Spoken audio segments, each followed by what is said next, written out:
কেএলসিসিতে আছি আমরা, KLCC twin টাওয়ারের কাছাকাছি।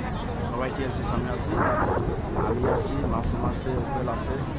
আপনারা সবাই আমাদের জন্য দোয়া করবেন। ঈদ মোবারক আমাদের পক্ষ থেকে সবাইকে, ঠিক আছে? প্রবাসীর জীবনে আছি আমরা।